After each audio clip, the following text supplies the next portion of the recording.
13వ తారీఖున road show నిర్వహిస్తూ విజయవాడ వెళ్ళారు. విజయవాడలో రోడ్ షో నిర్వహిస్తున్నటువంటి సందర్భంలో ఆయన మీదకు గురి చూసి ఒక బలమైనటువంటి రాయిని ఆయన మీద వేశారు. దాని మీద క్యాట్ బాల్ పెట్టి వేశారను, మరొక రకంగా ఏదన్నా ప్రయోగంతో చేశారో అర్థం కానటువంటి పరిస్థితి. నుదిటి పైన బలమైనటువంటి గాయం తగిలింది. రాష్ట్రం అంతా నివ్వెరపోయింది. ఈ చర్య ఎందుకు జరిగింది ఒక ముఖ్యమంత్రి మీద అనేటువంటి భావన రాష్ట్ర వ్యాప్తంగా కలిగింది. అనేక మంది ప్రజాస్వామ్యవాదులు తీవ్రంగా ఖండించారు, బాధపడ్డారు.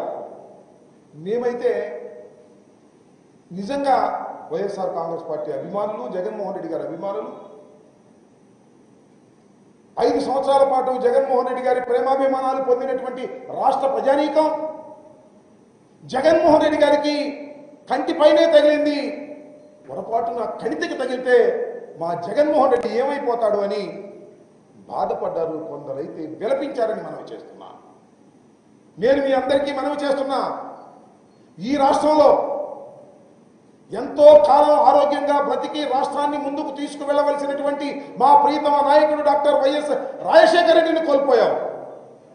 రాజశేఖర రెడ్డి గారిని కోల్పోయిన తరువాత అనివార్యమైన పరిస్థితుల్లో జగన్మోహన్ రెడ్డి గారు యువకుడు రాజకీయ రంగ ప్రవేశం చేసి దిగ్విజయంగా రాజకీయాల్లో ముందుకు వచ్చి ఈ రాష్ట్రంలో 151 సీట్లతో అధికారంలోకి వచ్చాడు.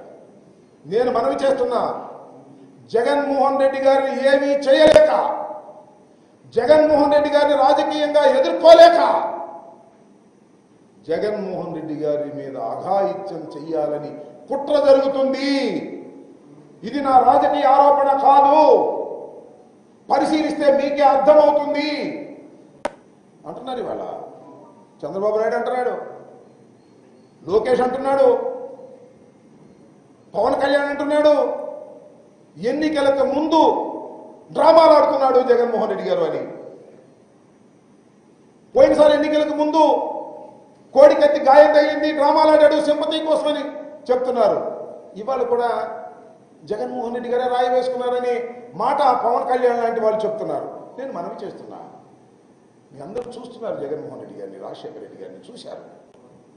జగన్మోహన్ రెడ్డి గారు ఎప్పుడైనా సింపతి కోసం నాటకాలు ఆడినటువంటి సందర్భాలు తన జీవితంలో ఎప్పుడైనా రాజకీయంగా ఉందా అని అడుగుతా ఉన్నా. అసలు సింపతి పొందవలసినటువంటి పరిస్థితి వైఎస్ఆర్ కాంగ్రెస్ పార్టీకి ఉందా అని అడుగుతా ఉన్నా. ప్రజాబలం ఉన్నటువంటి రాజకీయ పార్టీ వైఎస్ఆర్ కాంగ్రెస్ పార్టీ. ప్రజాబలం ఉన్నటువంటి వ్యక్తి భారతదేశంలోనే అందరి ముఖ్యమంత్రుల కన్నా జగన్మోహన్ రెడ్డి మెండైనటువంటి ముఖ్యమంత్రి అని అందరూ చెప్తున్నారు. ఇంకా మాకు సింపతి ఎందుకు? మాకున్న ఓట్లు మాకు వేస్తే 175 గెలుస్తామనేటువంటి ప్రగాఢమైన విశ్వాసం మాకు. అయితే ఎందుకు జగన్మోహన్ రెడ్డి గారి మీద కక్ష పెట్టారు? ఎందుకు జగన్మోహన్ రెడ్డి గారిని కక్ష కట్టి అఘాయిత్యం చెయ్యాలని అనుకుంటున్నారు?